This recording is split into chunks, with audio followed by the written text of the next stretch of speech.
আমার নবীর কেমন সম্মান, আমার নবীর কেমন ইজ্জত আমার আল্লাহ দান করেছেন, পৃথিবীর কোনো মানুষ দান করে নাই।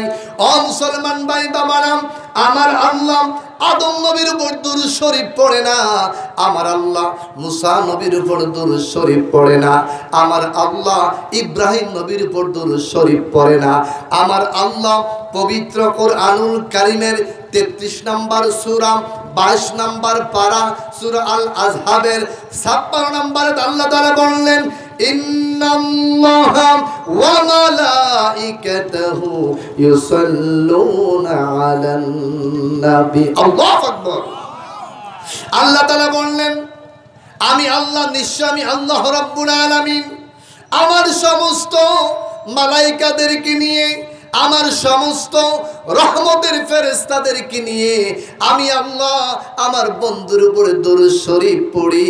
ও মুসলমান ভাই বাবারা, আমার আল্লাহ আমার নবীর উপর দরুদ শরীফ পড়ে, আল্লাহ রহমতের ফেরেশতাগণ আমার নবীর উপর দরুদ শরীফ পড়ে। বাকি অংশের মধ্যে আল্লাহ কাদেরকে বললেন নবীর উপর দরুদ শরীফ পড়ার জন্য?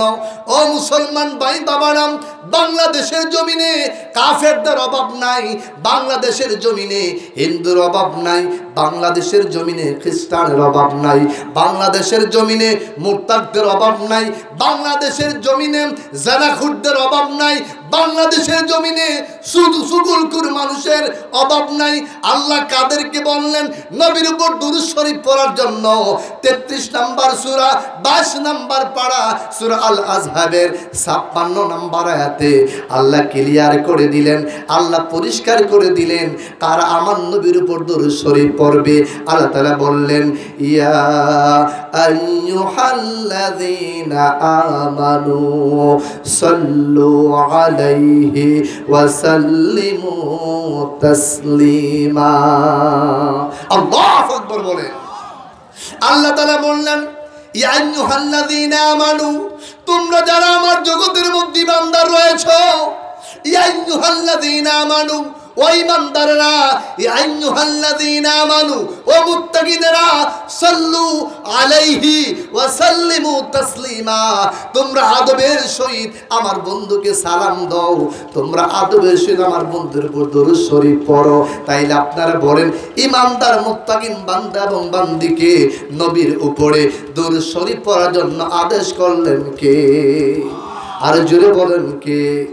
আপিয়া মুসলমান ভাই বাবারা, আমার নবীজি হাদিসের মধ্যে বলেন, যদি কোনো উম্মত আমার উপরে শুধুমাত্র একবার দুরূদ শরীফ পড়ে, সবচাইতে ছোট্ট দুরূদ শরীফ হলো সাল্লাল্লাহু আলাইহি ওয়াসাল্লাম। সুবহানাল্লাহ বলেন। ও মুসলমান বাবারা, নবীজির নাম শুনলে দুরূদ শরীফ পড়া ওয়াজিব। আল্লাহু আকবার বলেন। নবীজির নাম শুনলে দুরূদ শরীফ পড়া ওয়াজিব। ওয়াজিব তরফ করলে কবিরা গুনাহ। আপনি শুনেছেন মুহাম্মদ বলতে হবে সাল্লাল্লাহু আলাইহি ওয়াসাল্লাম। আমার নবীজি বলেন, আমার কোন উম্মত যদি শুধুমাত্র একবার আমার উপর শুধু একবার দরুদ শরীফ পড়ে, আমার রাসূল আরবি বললেন, একবার দরুদ শরীফ পড়ার সঙ্গে সঙ্গে আমার আল্লাহ তার আমল থেকে 10টা গুনাহ মাফ করে দেয়। একবার দরুদ শরীফ পড়ার সঙ্গে সঙ্গে তার উপর আমার আল্লাহ 10টা রহমত নাজিল করেন। একবার দরুদ শরীফ পড়ার সঙ্গে সঙ্গে আমার আল্লাহ আমার উম্মতকে 10টা স্পেশালিটি ভাবে সম্মান মর্যাদা বৃদ্ধি করে দেয়। কয়বার পড়লে কি হবে? ঘুমাইছেন নাকি? কারা ঘুমাইছেন হাত তুলে দেখাই। ঘুমাইছেন না? গাড়ি ব্রেক ফেল। ঘুমাই না, সজাগ না সবাই? কয়বার দুরূদ পড়লে? মাত্র একবার দুরূদ পড়লে 10টা গুনাহ মাফ, 10টা রহমত নাজিল হয়, 10টা সম্মান আল্লাহ বৃদ্ধি করে দেয়। আল্লাহু আকবার বলে। সিয়াসিত্তার হাদিস, সুনানে তিরমিজির হাদিস, নবীর 2 নম্বর খলিফা, 2 নম্বর সাহাবী উমর ইবনুল খাত্তাব রাদিয়াল্লাহু তাআলা তিনি হাদিস রাওয়ায়াত করেছেন। তিনি বলেছেন, ইন্না দুআ মাওকুফুম বাইনাস সামাই ওয়াল আরদ লা ইয়াসআদু মিনহা শাইউন হাত্তা তুসাল্লি আলা নাবিক। হযরত ওমর ইবনুল খাত্তাব রাদিয়াল্লাহু তাআলা দুনিয়ার জমিনে নিশ্চয়ই যত দোয়া আছে, মানুষ যত দোয়া করে, দোয়াগুলা প্রথম আসমানকে সামায়ে দুনিয়া বলা হয়। হযরত ওমর ইবনুল খাত্তাব রাদিয়াল্লাহু তাআলা বলেন, ইন্না দুআ মাওকুফুন বাইনা সামাই ওয়াল আরদ। দুনিয়ার মধ্যে মানুষ বসে বসে যত দোয়া করুক না কেন, সকল দোয়াগুলা, সকল ইবাদতগুলা প্রথম আকাশের মধ্যে ঝুলন্ত অবস্থায় থাকে যতক্ষণ পর্যন্ত প্রত্যেকটা ইবাদতের পর আমার নবীর উপর দরুদ শরীফ না পড়া হয়, ততক্ষণ পর্যন্ত আপনার দোয়াটা, আমার দোয়াটা আল্লাহর দরবারে কবুল হয় না। কথা কোন ঠিক কিনা? এই জন্য আমার প্রিয় মুসলমান ভাইরা, নামাজ পড়ার পর দরুদ শরীফ পড়া লাগবে, কুরআনুল কারীম তেলাওয়াত করার পর দরুদ শরীফ পড়া লাগবে, জিকির ফিকির করার পর দরুদ শরীফ পড়া লাগবে। কারণ দরুদ শরীফ না পড়লে কোনো ইবাদত আল্লাহর কাছে কবুল হয় না, কোনো ইবাদত আল্লাহর কাছে মঞ্জুর হয় না। এই জন্য ওমর ইবনুল খাত্তাব রাদিয়াল্লাহু তাআলা বলেন, যিনি 2 নম্বর খলিফা, 2 নম্বর সাহাবী, তিনি বলেন, নিশ্চয় সকল দোয়া আকাশের মধ্যে ঝুলন্ত অবস্থা থাকে ততক্ষণ পর্যন্ত যতক্ষণ আমার নবীর উম্মত আমল করার পর আমার নবীর উপর দরুদ শরীফ না পড়ে, ততক্ষণের জন্য আমলটা আল্লাহর দরবারে কবুল হয় না। আবিয়া মুসলমান ভাই বাবারা, দরুদ শরীফ এমন একটা মজার ইবাদত, দরুদ শরীফ এমন একটা মজার বন্দেগী। সিয়াসিত্তার 2 নম্বর কিতাব মুসলিম শরীফের মধ্যে আমার রাসূল আরবি হাদিসটা বললেন, ক্বালান নবী সাল্লাল্লাহু আলাইহি ওয়াসাল্লাম, মান সাল্লা আলাইয়া ওয়াজাবাত লাহু শাফাআতি।